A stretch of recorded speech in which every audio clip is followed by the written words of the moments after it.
Lat, ada nggak keputusan terberat selama hidup kamu? Yang bikin, apa sih ulangi?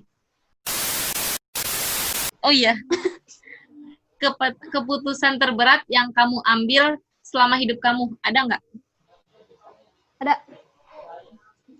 Apa tuh? Boleh dong ceritain? Ini terberat, tapi akhirnya aku jalanin apa gimana? Akhirnya kamu jalanin. Dan entah itu kamu menyesal atau bahagia keputusan tersebut. Menyesal atau bahagia? Berat. Keputusan terberat ini waktu mundur dari ketua MPS itu.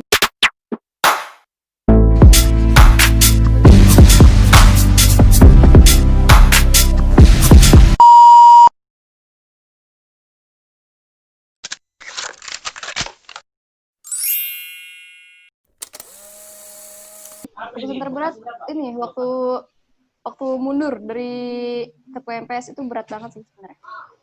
Soalnya kan pesannya kayak ninggalin tanggung jawab gitu. Cuma di sisi lain dari keluarga, dari dokter juga ngedukung buat udahlah kamu belum bisa ngatur stres dengan baik kayak gitu. Nanti kalau kamu sakit-sakit juga bakal ngerepotin yang lain gitu. Cuma di sisi lain apa sih teman-teman juga Lat masa mundurin diri ya, maksudnya kalau misalnya bukan organisasi yang kalau misalnya mundurin dari kelas mungkin masih mending ya, tapi ini kan MPS kan cakupannya itu udah satu husnul gitu. Ini tuh sih keputusan paling berat.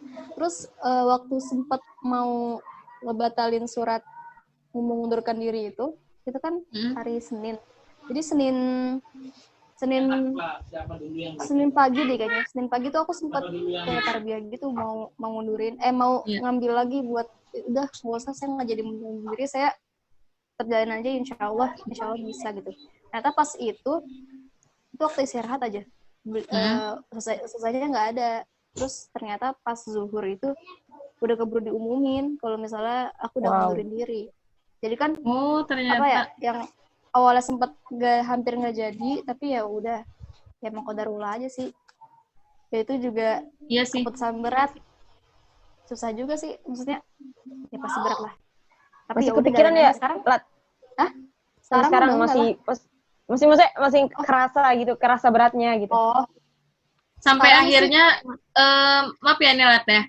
Sampai akhirnya teman-teman kayak pada bilang Latifah mantan ketua MPS reshuffle itu kamu sebenarnya sakit hati nggak sih, Lat? Enggak, kalau itu enggak, soalnya mungkin karena gini ya, karena aku dari kelas 10 mungkin mikirnya gini, udahlah udah terlanjur mundur juga, diasikin aja. Mungkin karena kelas 10 itu kan kayaknya mulai saat itu deh aku kayak banyak dapat pencerahan, banyak dapat banyak berubah banget sih. Kenapa nih Bang? Power Ranger. Ya kan waktu SD kan orangnya biasa-biasa gitu, santai-santai. Terus waktu kelas 7 deh, kayaknya sembilan kelas 7 jadi ketua angkatan itu, jadi kayak rada kaku. Gimana sih, juga ketua-ketua di USUL kan suka ditekan ya, zamannya jadi kelas 8 tuh jadi apa sih, ujius gitu, jadi males tuh. Kelas 9 tuh sebenarnya nggak mau daftar MPS, cuma terpaksa akhirnya daftar juga. Akhirnya kelas 10 mundurin diri. Mungkin karena aku udah mikir ya udahlah, udah gitu juga. Tapi alhamdulillahnya sih pas mundurin diri itu, ini dari sisi positifnya ya, jadi kan dari sisi sedihnya sama dari sisi positifnya. Dari sisi positifnya, orang-orang yang awalnya kayak canggung, segan gitu, jadi cair banget. Jadi dia sampai ngomong kayak gini, lah tau gak sih, kayaknya kalau kamu sekarang masih jadi ketua MPS, aku masih canggung banget sama kamu. Lah, santai aja bro. Tapi ya itu ada sisi positifnya. Jadi alhamdulillah sih, walaupun mundur, walaupun misalnya teman-teman bilang, ini apa sih ketua MPS di reshuffle itu udah nggak ada rasa sedih lagi, cuma udah nggak ada rasa sakit hati juga enggak, soalnya emang udah dijadiin bercanda aja kayak gitu. Kayak misalnya ini uktunan, ya bercanda aja gitu. Udah ada senyum-senyum gitu. Iya emang parah. Itu bercanda doang, kayak misalnya Latifah suka bilang tuh, ya Vina nggak keterima MPS, nggak kepilih MPS, itu tuh ya udah bercanda doang Jo, nggak dibawa serius Jo. Iya sih. Aduh. Tapi akhirnya dari situ emang mendapatkan hal yang positif ya Latifah ya. Iya, Masya Allah juga nih perjuangan seorang Latifah. Kayaknya sekarang semenjak mundur itu. Tapi ya nggak gampang sih emang. perang batinnya itu nggak apa-apa. Dan juga hidup. Bener banget nih teman-teman. Jadi apapun keputusan yang kita buat dan kita ambil itu jangan pernah kita menyesalinya. Mungkin ada rasa sesal, cuma jangan dibuat kayak selamanya kita bakal nyesalin itu gitu. Karena setiap sesuatu pasti ada hikmahnya kan tentunya. Oh my god! Wow! Ray, kamu nih seorang penghafal Quran, seorang ahlullah lah ya. Amin, ya Allah, ada nggak? amin. Amin ya Allah. Semoga kita juga ya, semoga kita juga semuanya. Amin. Ini pernah nggak sih kamu merasakan keberkahan dari Al-Quran itu, dan coba ceritain sedikit singkatnya aja perjalanan kamu bersama Al-Quran. Berat ya pertanyaannya. Yang pertama. Biar nggak apa-apa dong, biar memotivasi yang lain juga. Bismillah. Dulu sih kan pas awal-awal ngafal. Dulu nggak, kayaknya baru benar-benar hafal banget tuh maksudnya di pesantren di DKM dulu. Baru benar-benar hafal di DKI. Karena dulu kan cuman punya ya setengah juz nggak nyampe lah dulu, setengah juz 30 nggak nyampe. Terus masuk DKI, mulai tuh hafal. Awalnya kan masih bukan ogah-ogahan ya, masih dikit-dikit, namanya juga belum biasa kan, sehari yang lain baru setengah halaman, 1 halaman, aku cuma 1/4 halaman. Kadang kalau tahfiznya 3 kali kan sehari, dikit. Ya udah gitu. Nah terus lama-lama emang kalau aku emang sebenarnya ada sedikit jiwa kompetitif sih. Jadi kalau ngeliat orang tuh, wih ini banget, jadi kadang-kadang tuh, aku juga mau gitu loh. Kadang suka gitu. Nah pas berganti hari ngeliat teman-teman pada semangat banget, terus pas lihat kan hal Qurannya itu kan ada kakak kelas kan, maksudnya nggak cuma anak angkatan kan. Punten ya. Jadi ada yang senior juga, udah pada ini, hafalnya udah pada jauh-jauh gitu. Kok kerennya gitu. Nah, udah hafalnya udah banyak gitu, aku masih cuma 1 aja nih gitu. Terus maafin iklan. Iya, motivasi tausiah gitu, kayak jadi menyemangati dan aksesin Allah ya gitu. Terus tahun pertama tuh selesai 6 juz. Terus tahun kedua ini sih mulai termotivasi, teman-teman udah pada mulai kenceng-kenceng banget tuh ngapalnya. Udah tuh nambah. Alhamdulillah selesai, berarti sampai selesai juz 17, karena kita ngapal dari juz 1 kan. Berarti ada sekitar nambah 11 juz tahun kedua. Alhamdulillah. Terus pas tahun terakhir nih, awalnya kan abis mau UN gitu kan, mau apa. Tapi ustadzah aku nih yang megang tahfizku tuh mau pindah. Jadi kayak tahun terakhir, dan beliau pengen sebelum pindah tuh ada anak selesai di beliau. Gitu. Jadi kayak ustadzah bilang, saya yakin kamu bisa selesai tahun ini gitu. Padahal aku nggak yakin kan, orang kelas 9 orang sambil bimbel kan, gimana sih sambil bimbel bolak-balik. Tapi ya udah cobalah gitu, bismillah. Sempat tuh futur tuh di juz 23. Yang biasanya udah bisa nambah 2 halaman, 3 halaman gitu sehari, itu setengahnya nggak nyampe. Terus, tapi alhamdulillah pas itu doa dari orang tua, dari guru-guru kencang banget kali ya. Jadinya alhamdulillah itu selesai tuh di tahun ketiga. Nah, keberkahan ya tadi ya pertanyaannya. Oh itu banyak banget sih sampai sekarang tuh. Nggak habis-habis gitu, padahal selesai ngafalnya tuh udah tahun 2015 gitu. Tapi kayak masih ada aja gitu. Pertama, aku jadi kayak silaturahim ke banyak orang, ke banyak tempat. Karena Al-Quran. Dengan masalah Al-Quran, aku sempet lah lebih sih ke keliling Indonesia, cuma berkunjung ke beberapa tempat. Waktu itu sempet ke NTB, sempet ke Kepri tahu nggak? Kepulauan Riau. Sorry. Iya. Iya. Terus ke Kalimantan. Itu kayak dianterin sama Quran gitu. Sampai akhirnya ke Mekah ya, Raya. Oh iya itu juga, itu Masya Allah banget sih. Itu terharu banget. Pas ke Mekah, bukan Mekah sih, ke Madinah sebenarnya. Jadi diajak di Madinah. Saya itu diajak Madinah gitu sama Arab Saudi ya. Jadi kan kayak ada yang kebanyakan lomba sih kalau itu kayak lomba gitu. Tapi jadi ketemu banyak kenalan baru yang mereka tuh masya Allah banget gitu, ngasih banyak insight, ngasih banyak teladan. Wah itu masya Allah banget dikena. Jadi kayak memperluas relasi itu hafizat gitu, hafizat gitu relasinya. Jadi kayak aku punya temen di Sumatera, aku punya temen di Kalimantan, punya temen di Singapura. Terus pas Masya Allah, ke Singapura juga. enggak sih, ketemunya di Brunei waktu itu. Cuman aku kliknya sama yang anak Singapura. Masih kontakan sampai sekarang. Oh, Masya Allah. Bener-bener ya emang kerasa banget keberkahan Quran itu di diri Raihana. Semoga kita juga bisa mendapatkan keberkahan Quran tersebut. Amin ya Allah. Selanjutnya nih, ini aku mau ke Vina. Vin, ini oke, ulang ya. Ini aku mau nanya ke Vina nih. Nggak tahu sih Vina masih ingat nggak? Masih sih, semoga aja karena kan baru 2 tahun lulus ya. Sebutin nama-nama orang yang masih kamu ingat. Pertama, Zulfa. Satpam. Diem dulu. Satpam. Nama-nama orang yang kamu masih ingat. Satpam. 2, Bibi Dapur. 3, yang jualan di kantin. Terus yang keempat, Babang fotokopi. Aku dari Babang fotokopi dulu. Aku Bang Acu. Mantap. Terus Ucu. kan salah. Aku juga Ucu malah Aksiata. mantap dong lagi. Ucu Terus Aksiata, oke. kalau misalnya Bibi Dapur itu Mama. Terus ada Mama. Udah sih, cuma tahu Mama. Maksudnya dulu tuh inget banyak, cuman sekarang cuma inget Mama. Astagfirullahaladzim ya. Terus Satpam itu Pak Ade. Pak Ade. Pokoknya yang suaminya Teh Mamah. Suaminya Teh Mamah. Ini yang Mamah tadi, Mamah Dapur sama Teh Mamah beda. Sama-sama mah sih emang. Terus tadi yang siapa tadi? Apa? Guru ya? Apa? Bukan. Guru mah pasti inget sih sebenarnya. Iya, pasti. Apa tadi? Yang jualan di kantin. Yang jualan di kantin. Itu ada Ibu Mie Ayam, Ibu Soto, terus Ibu Kari. Ada nggak yang kamu ingat? Nama, Vin, namanya. Dari di pondok kan kita ngomongnya Ibu Kari. Bukan sih? Iya sih. Ibu Gado-Gado, Ibu Mie Ayam, Ibu Bubur.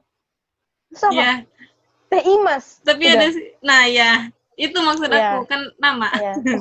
Ya nggak apa-apa sih. Tapi memang kayak gitu dipanggilnya. Oke, terus kalau Tete Asrama deh yang paling kamu kenal dan inget, pasti tahu nih. Ya banyak banget lah Tete Asrama mah. Kalau dari apalagi yang paling berkesan tuh, ini bukan beda-bedain ya. Tapi maksudnya kayak waktu kita kelas 12 kan bener-bener kita di asrama terus. Iya. Mainnya tuh di asrama terus gitu. Terus asrama kita juga kan pokoknya deket teteh lah, maksudnya sering ke kantor asrama. TEN, Teh Lilik, Teh Diah. Kok Teh Diah sih? Teh Dian ya? Siapa yang temennya Teh Lilik? Teh Desi. Sumpah Teh Desi. Teh Desi, Teh Lilik. Terus ada Umi Hilya, terus ada Teh Mama, Teh Ida. Teh Ida tuh yang paling, soalnya beliau dari satu sama aku. Banyak banget, dan sampai nggak bisa disebutin satu-satu, karena nggak inget. Maksudnya inget lah, inget dong. Cuman maksudnya, ya kalau ketemu ntar inget lah. Terus sekarang tuh lagi mentok aja. Bagus. Berarti ingatannya masih kuat. Tapi nggak tahu sih, kayaknya kita nggak terlalu inget kayak Latifah. Latifah pasti ingat semua. Nggak mungkin Latifah yang paling inget banget sih pasti. TN nggak sih? Coba lah, sebutin. Udah tadi aku udah sebutin TN. Coba, Latifah sebutin yang belum disebutin sama Vina. Ini istrinya Parian siapa? Umirina. Teh Rina. Ya, Teh Rina. Teh Rina, soalnya kalau Umirina tuh yang di klinik. Itu ibunya Aisyah. Oh iya. Jadi kita biasanya manggil Teh Rina. Oh iya, Deng, Teh Rina. Iya gitu ya? Iya, Deng. Teh Rina. Ini asrama kita doang, Dul. Waktu kita kelas 12. Siapapun yang masih kamu ingat. Enggak mesti Maksudnya tete-tete yang kamu ingat, kenal sama kamu yang paling dikenal dan berkesan. Teh Mama, Umi Hilya cuy, paling baik.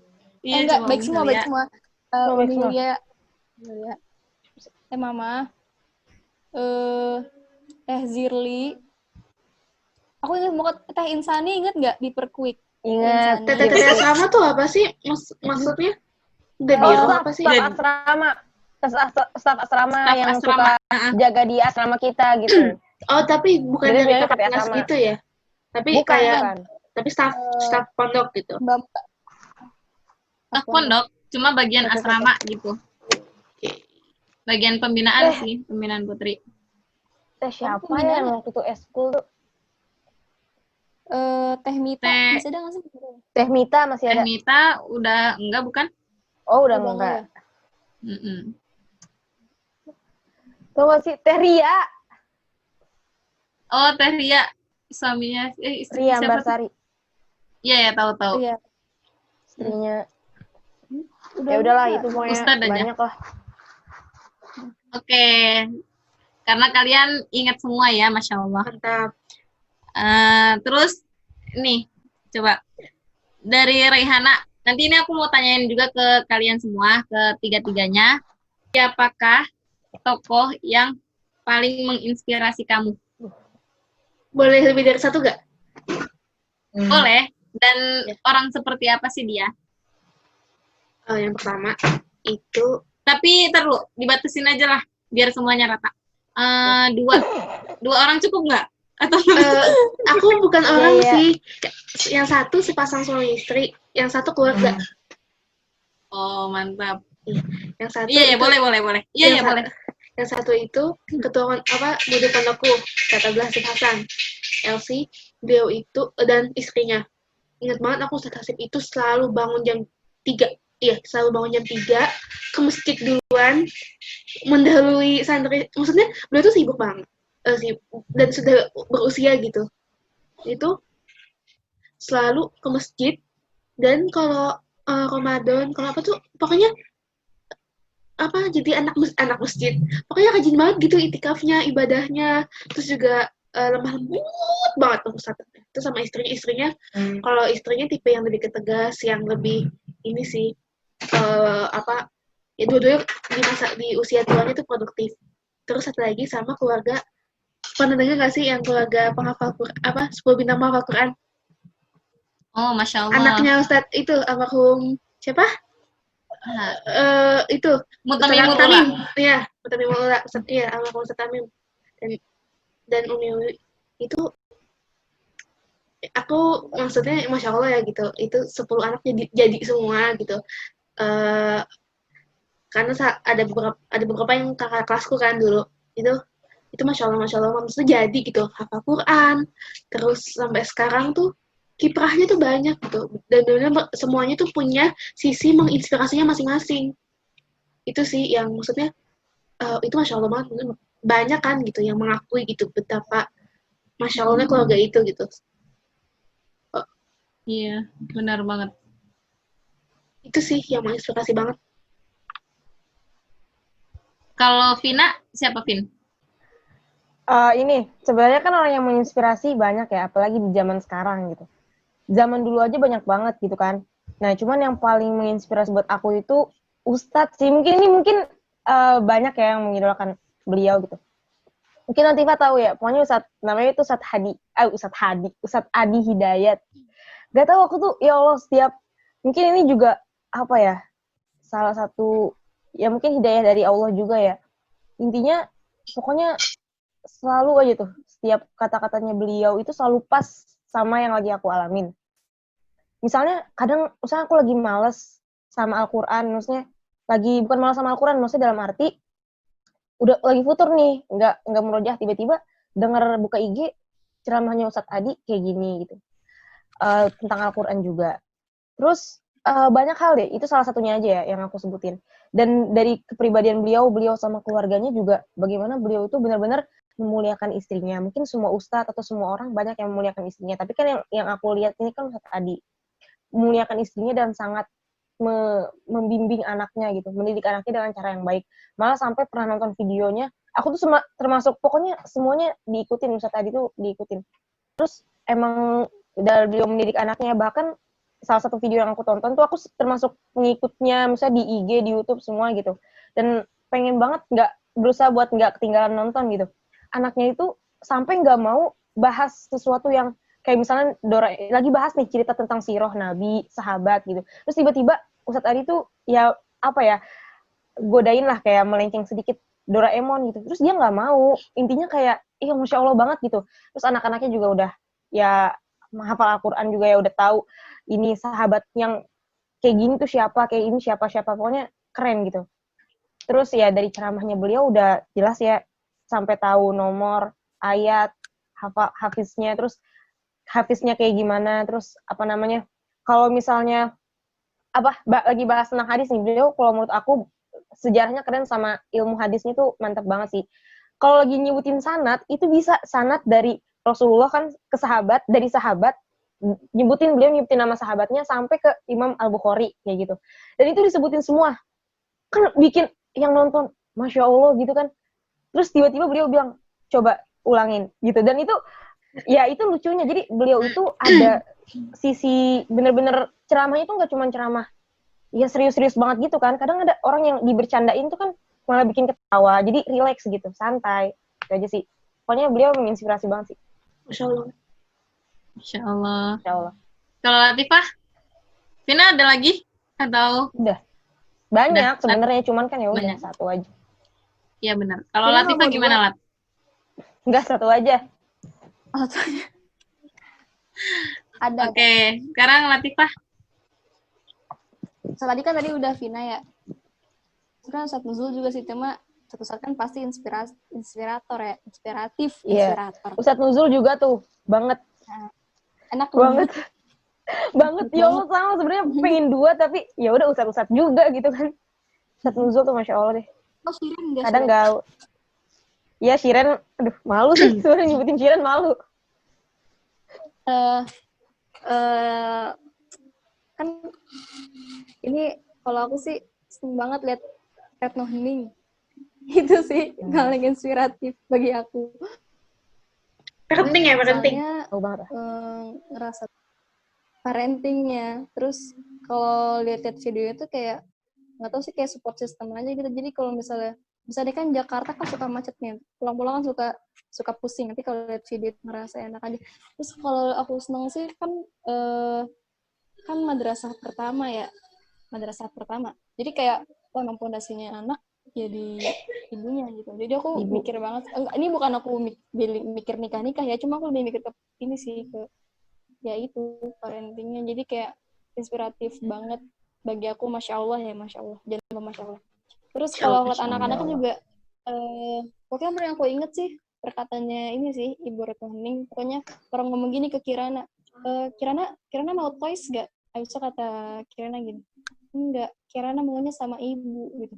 Abis itu karena di captionnya itu Ibu Retno Hening bilang mau sebanyak apapun mainnya, sebenarnya anak tuh cuma pengen bareng orang tuanya aja kayak gitu. Itu aku inget banget sih, jadi kayak wah Masya Allah ya, Masya Allah. Itu sih yang buat aku Masya Allah, keren banget. Tokoh inspiratif. Oh, sama ada satu lagi, tapi ini bukan siapa, orang aja. Tidak. Tapi ini nggak bakal kenal sih pasti kalian. Coba aku pernah aja ketemu dulu. orang soalnya. Ini kayak nggak, kita pernah ketemu soal itu orangnya ikut acara di Lektor. Ini mahasiswi UI. Sekarang udah lulus. Kemarin nikah. Itu inspiratif banget, enggak sih, inspiratif banget bagi aku. Soalnya kayak ngasih pelajaran hidup itu, jadi kayak ya ingat sampai sekarang. Intinya dari beliau gitu aku belajar tentang pentingnya berterima kasih, maaf sama Tuhan. Itu. Masya Allah, jangan nangis Latifah. Enggak lah. Oh, kayaknya orang yang pernah kamu ceritain, Lat. Aku ingat. Aku juga nggak tahu mukanya. Di mana aku cerita? Kemarin aku cerita di SW, tapi kamu pernah ya? Oh iya. Aku lupa, tapi pernah dengar. Iya, pernah dengar. Ini aku nggak hoax, bener kok. Oke, jadi gitu ya teman-teman. Tokoh yang bisa kita jadiin idola atau inspirator itu benar-benar bisa ngubah, bukan ngubah juga sih sebenarnya, tapi benar-benar jadi pacuan kita untuk semakin lebih baik lagi gitu. Jadi jangan sungkan untuk mengidolakan seseorang, karena selama itu baik kita bisa ikuti. Dan tapi ini juga sih, misalnya sebesar apapun gitu kan kita mengidolakan orang, ngejadiin orang itu sebagai inspirator, ya jangan lupa sama diri sendiri bahwa diri sendiri itu juga butuh di apa ya, maksudnya kita juga nilai diri kita tuh bahwa kita tuh sebenarnya keren gitu. Kalau misalnya kita lebih mengenal diri kita, lebih apa ya, mengenal jauh diri kita, pokoknya lebih memperdalam kita tuh kayak gimana orangnya, itu sebenarnya kita bisa nemu titik gimana oh kita itu sebenarnya keren gitu. Jadi ya jangan pernah insecure, enggak, pasti pernah. Jadi jangan pernah kalau ya udah terus ini aja, terus mengapresiasi diri. Oke nih. 2 pertanyaan lagi sebenarnya. Tapi kalian semua jawab ya. Sebutkan cita-cita jangka pendek dan jangka panjang kalian. Dimulai dari Latifah. Jangka pendeknya ya pengen S1 jurusan Lugo di Lipia. Amin. Ini jangka pendek ya. Amin. Masuk surga. Aduh, berarti bentar lagi mati. Apa ya? Tapi itu jangka panjang, nggak tahu deh kalau masuk surga itu kan jangka panjang atau jangka pendek, nggak tahu ya. Berapa cita-citanya? Yang Satu paling aja. pengen. Oh iya, yang paling pengen jangka Cita-cita pendek terbesar ini, kamu. masuk jangka pendek ya itu masuk keterima bareng yang lainnya juga di S1 Lipia jurusan Lugo. Amin. Amin ya Allah. Amin. Jangka panjangnya ada sih, tapi yang itu rahasia. Berarti yang kedua aja.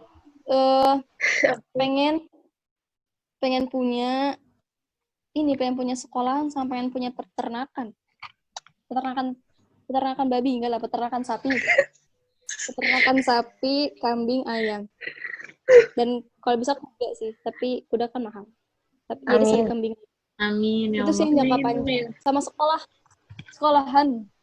Lanjut, Vina.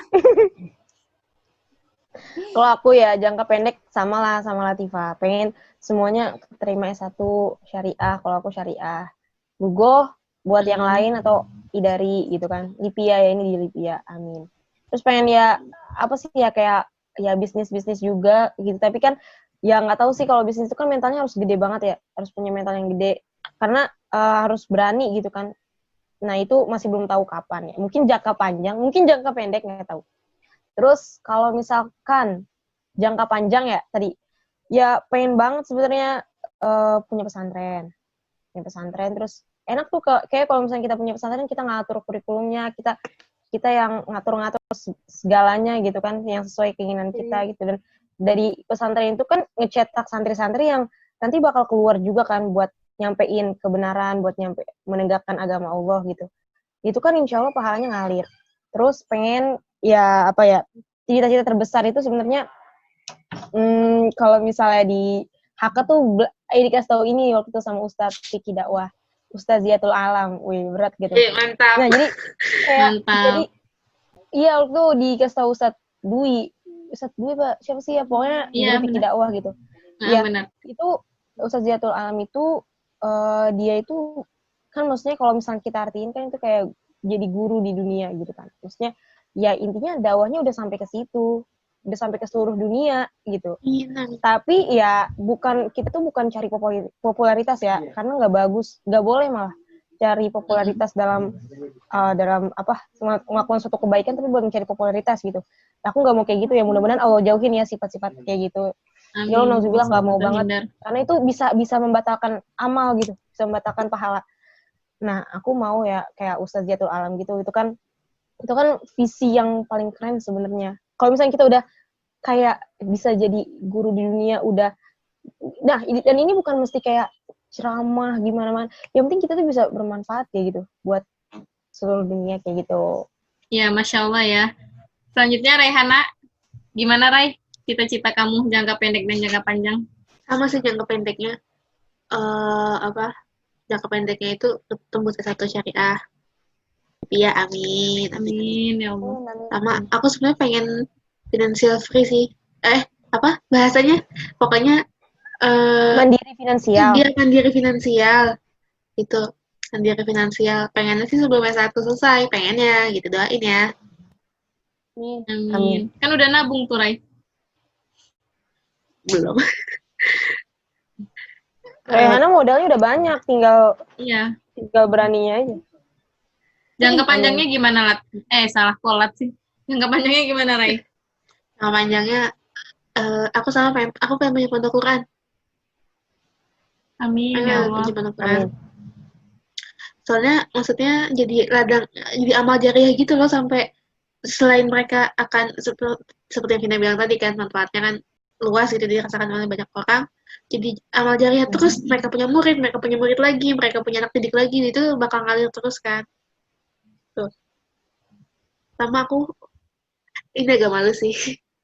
Aku pengen jadi ibu yang sukses ya. Amin. Malu. Kenapa malu? Amin. Kenapa malu, Re? Nggak, malu aja nyebutnya gitu di depan ini. Maksudnya kan apalagi semenjak 2 tahun kuliah, yang udah pernah pada diajak sama Zajihan. Belum tuh. Belum ya, Anjil, belum ya? Kalau Vina sama Latifah udah kan? Nah itu bener-bener ngingetin banget tuh, peran, maksudnya yang namanya tanggung jawab perempuan tuh, tanggung jawab utamanya itu nanti setelah berkeluarga tuh jadi seorang istri dan ibu gitu, jadi tonggak ke keluarga banget gitu, benar-benar untuk mencetak generasi selanjutnya gitu. Jadi ya aku sih kayak jadi akhir-akhir ini kayak tersadarkan gitu loh, kayak sejauh apapun aku misalkan organisasi lah atau apalah gitu di rumah, tetap aja tanggung jawab pertama ya rumah. Soalnya kan banyak kan kejadian aku ngomong ini masih ngingetin diri sendiri ya, maksudnya masih jauh dari masih jauh banget gitu. Cuman ya pernah lah masih dengar kasus aktivis gitu, tapi keluarganya terbengkalai gitu. Padahal kedua-duanya punya haknya masing-masing kan. Iya. Ya nggak sih? Tapi aku pokoknya setiap ngomong ini tuh nampak diri sendiri aja gitu. Ingetin diri sendiri aja gitu. Kayak rumah dan masyarakat tuh ya dua-duanya punya, maksudnya kita punya kewajiban kedua-duanya gitu. Dan terutama perempuan yang di rumahnya benar-benar tanggung jawabnya gitu, maksudnya mau kerja apa kayak gitu, mau punya berkarir apa, tapi ya rumah nomor 1 gitu.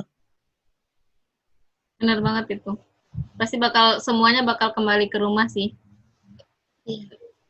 Masya Allah ya Ustazah Jihan, Masya Allah emang. Ustazah Lipia tuh emang Masya Allah. Jadi gitu ya teman-teman, buat viewers aku, tolong diaminkan, mohon bantu diaminkan cita-cita teman-teman aku. Semoga karena kita ini masih idat di Lipia, semoga bisa keterima semua di Jami'i, apapun yang mau dicapainya. Nah, cita-cita jangka panjangnya, ingat ya teman-teman, jadi apapun kita, tapi satu yang nggak boleh kita lepas dari diri kita adalah menebar kebaikan. Kita dimanapun kita harus menjadi guru peradaban. Pertanyaan terakhir yaitu quotes ya. Kita minta quotes dari masing-masing kalian untuk menyemangati para penonton nih yang lagi nonton. Mulai dari Vina. Aku sebenarnya nggak ada kata-kata motivasi, tapi ini dari ini aja ya, dari orang. Maksudnya dari baca-baca gitu.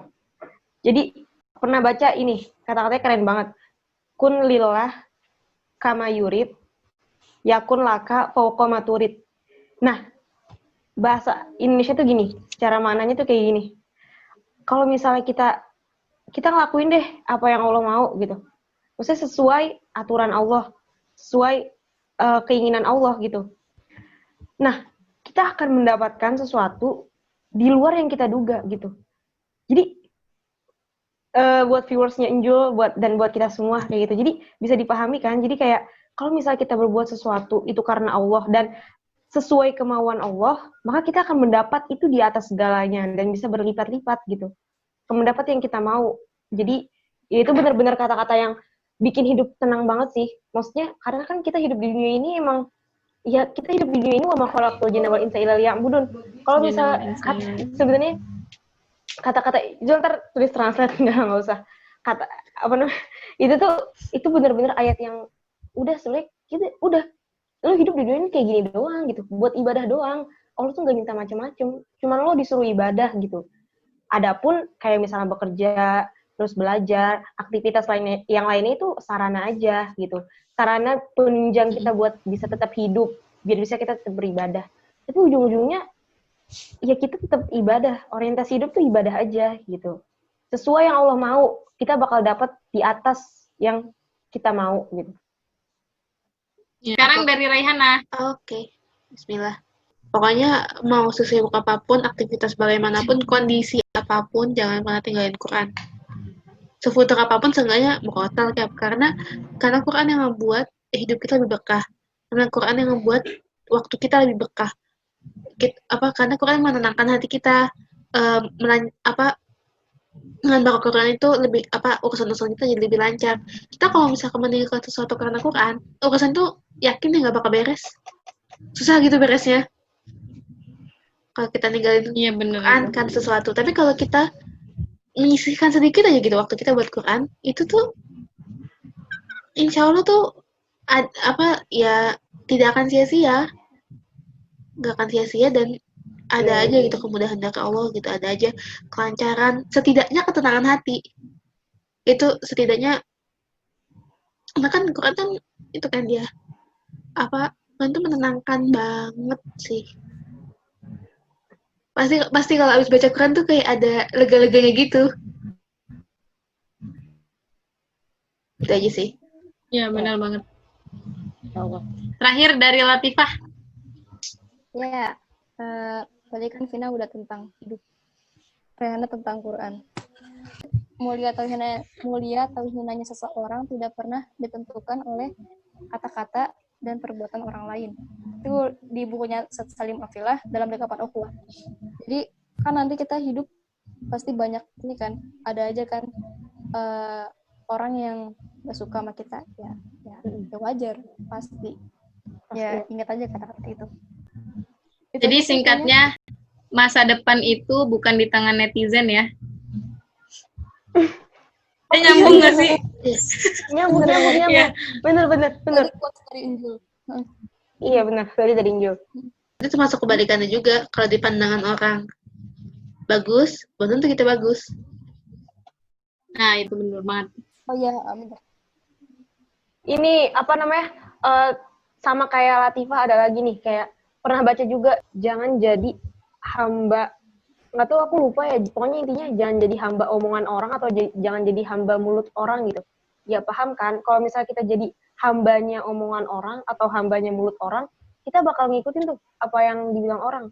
Lo jelek tuh kalau bajunya atas merah bawah hijau. Nah selama kita nyaman ya udah jalan aja gitu. Tapi kalau misalnya kita ngikutin orang, kita jadi hambanya mulut orang gitu kan, itu ya kita bakal ganti baju terus nanti buat ketemu di tempat lain bilang jelek tahu baju itu, diganti lagi. Itu contoh simpelnya, jadi nggak akan pernah selesai. Itu sama banget sih, dan itu keren banget sih yang tadi Ustadz Salim itu keren banget, mulia atau hinanya seseorang. Masya Allah, banyak translate-nya nih. Bukan translate sih, itu juga tambahan aja. Iya benar. Oke, terima kasih buat teman-teman yang udah bersedia hadir di konten podcast kali ini. Semoga nggak bosen-bosen. Dan untuk teman-teman yang sudah menonton, aku juga mengucapkan terima kasih banyak. Semoga bisa mengambil ibroh, mengambil hikmah dari konten saat ini. Dan jangan lupa selalu tonton video-videoku, dan yang belum subscribe channel ini ya. satu kata buat channel aku. Like Dari kalau kalian suka video gitu. gua, dislike aja kalau nggak suka. Oke, nggak apa-apa. Oke. Oke, nggak apa-apa Latifah. Bener Aku, itu, sekarang aku biar ya? kita nggak maksa. Aku. A few minutes later. Vina nggak mau ngomong ya. Oh iya, aku ya. Ya, terima kasih Injul yang telah mengadakan podcast kali ini. Ya, aku tahu kamu terinspirasi kan dari The Sungkers Family. Iya, ngaku aja. Ya kan? Ya, aku Ya. juga penonton setianya kok. Oh iya, iya. Iya deh. Semoga Ya udah Mbak itu Sira aja. nonton. Jangan lupa sabrek ya, di bawah. Hawa banget. Sabrek, subscribe. Oh, subscribe. Ya, aku ya. Ayo, Rai. Jangan lupa like dan subscribe video dan channel ini jika kamu merasa mendapatkan manfaat dari sini.